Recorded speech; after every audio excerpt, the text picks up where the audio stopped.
Welcoming Sheryl to the Hall of Fame are Van Chancellor and Nancy Lieberman. Ladies and gentlemen, Sheryl Swoopes.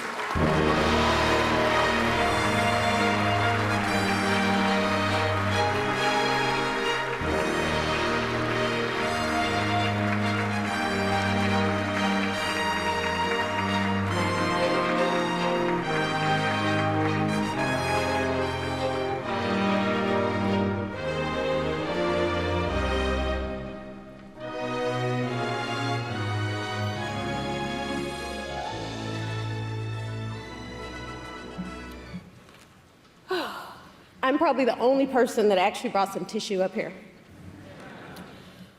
Oh, man. Thank you. Shaq told me yesterday that I couldn't cry. Do you remember that? Have you changed your mind? Well, my mom told me not to cry, so I'm going to try not to. But before I get started, I have to say thank you to two very special people who had a huge part to do with my success and the reason why I'm standing up here today. And the first would be Nancy Lieberman.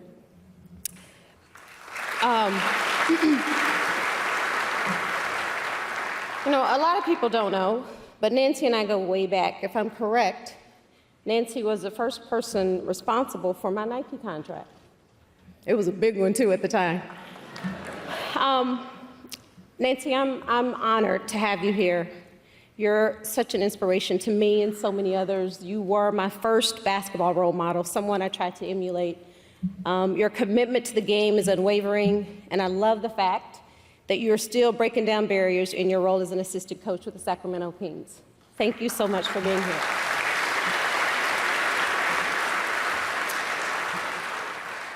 To Van, the man, Chancellor. Where did the man come from? Did you give yourself that name? The man?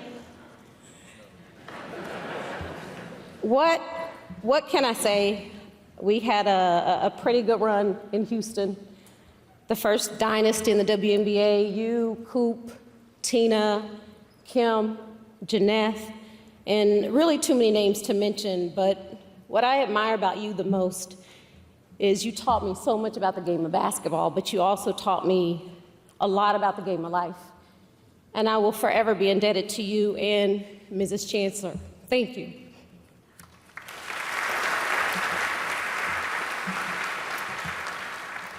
There's probably not many in here, but to my basketball sisters in attendance, Teresa Edwards, Katrina McClain, Allison Feaster, Carol Blaze-Jaskin, and Ann Donovan. Thank you guys so much for what you've done for the game and what you continue to do, and for being here today also.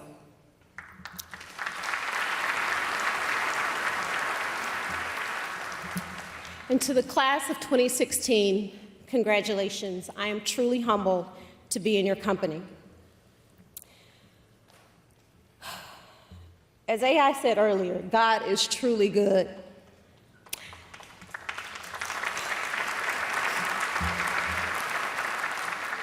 When I stand up here, my first thought is, look at me. From Brownfield, Texas, population of less than 10,000, to Springfield, Massachusetts, the birthplace of basketball. What a ride it's been. One of my favorite quotes is by the late, great UCLA coach and two-time Hall of Famer, John Wooden. The main ingredient of stardom is the rest of the team. And I have an awesome team that has guided me to the Hall of Fame, led by my mom, Louise, who is here tonight.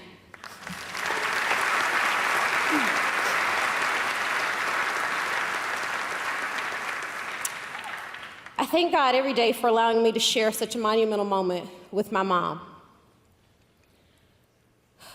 I will never forget the day I got the call on March 30th around 1 p.m. I was sitting at MD Anderson Cancer Center in Houston with my mom, waiting to see her doctor for the first time since she had been diagnosed with colon cancer. As I sat there holding her hand, wanting to cry, I didn't know what to think. I was scared, angry, nervous, and confused. So I began to ask God why. My mom, on the other hand, being the strong, faithful woman she is, never shed a tear and didn't let anyone see the fear, if she had any, of the battle ahead. I didn't know what to say to my mom, except that I loved her. And it was at that moment I received the call from John DeLeva, informing me that I would be going into the Hall of Fame with an incredible class.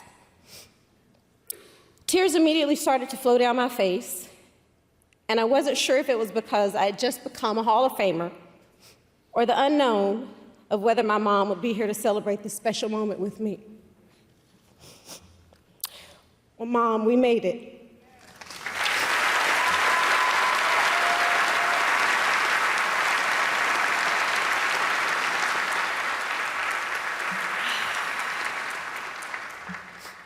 I thank you for your sacrifices, hard work, your love, and your fight. I am me because of you, and I love you.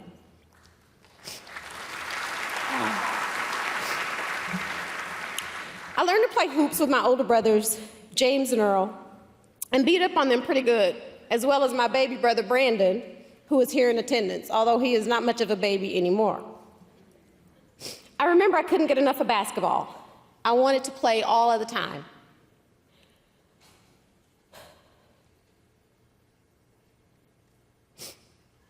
The more I played, the more confident I became. It also helped that I was quicker and faster than most girls I played against. My basketball journey eventually took me to Brownfield High School, where my coach, Dickie Fott, couldn't have been more supportive. Coach Fott, thank you so much for being here. And then my basketball education was fueled even further by my head coach, who also is in attendance, Lyndon Harden of South Plains Junior College, which was the perfect transition to Texas Tech, where I felt I really blossomed. Before I knew it, this small-town girl from Brownfield, Texas, was playing on the biggest of stages when we played in the Final Four in 1993 in the championship game against Ohio State.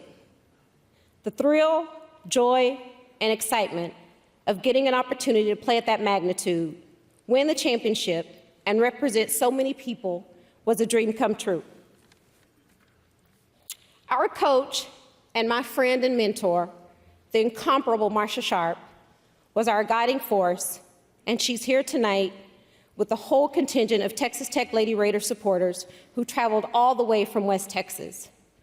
I can't thank you all enough for being here.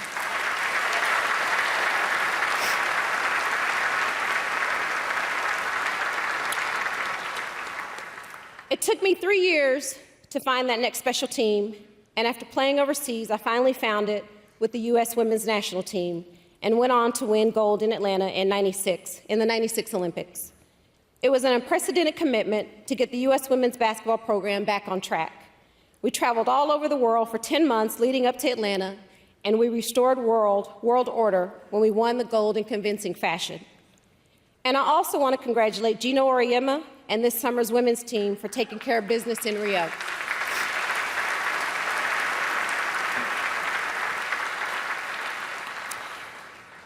The success of that 96 team served as inspiration for the WNBA. David Stern's visionary leadership provided a league of dreams for little girls everywhere who aspired to play professional basketball at the highest of levels. I remember during the Olympics, Val Ackerman, the WNBA's first president, told me that the NBA was working on something special and to sit tight, that information would be forthcoming. We got next. It wasn't just the WNBA's slogan, but it was our mission. I am proud to say that I am the first player to sign a WNBA contract and be among the WNBA pioneers with Lisa Leslie and Rebecca Lobo as the first players to sign with the league.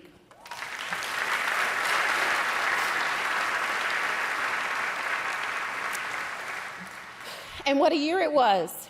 Sign with the WNBA, have my own signature Nike shoes, the Air Swoopes.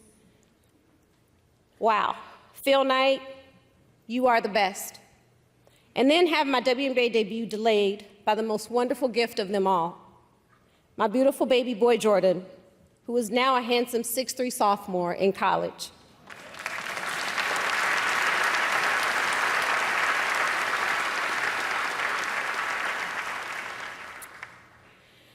Now remember, this is back in '97, and while it has now become commonplace for female athletes to be working moms, that wasn't the case back in 1997. I was officially a working mother, and while it may have seemed revolutionary in professional sports at the time, I had wonderful support from the WNBA, the Houston Comets, Nike, and from fans everywhere. And we won the first of 4 consecutive WNBA championships that season. Now, 20 years later, the league has never been better from a competition standpoint and continues to be a model for women's professional sports. I applaud NBA Commissioner Adam Silver and the league's president, Lisa Borders, for ensuring that the league will flourish for 20 more years.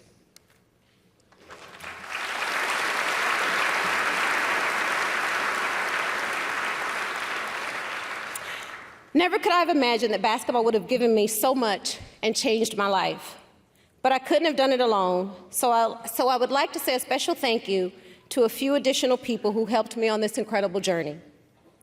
Ray Pond, Renee Brown, Eileen Hauser, Joe McGinty, Janine Wazalewski, Maurice White, AKA Modi, Lyle and Trish Milstead, Tom and Mary Helen Dolan, Annette Cruz, and Kim Blackwell.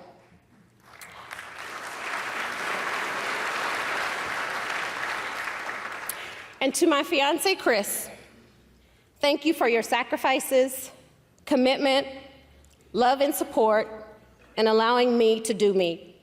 I couldn't have made it without you. To Mr. Colangelo and the Hall of Fame Committee, thank you for honoring a little girl from West Texas. So to every little boy and girl out there who may be watching, it doesn't matter where you come from, as long as you work hard, believe, and never give up. Dreams do come true. Thank you, and God bless.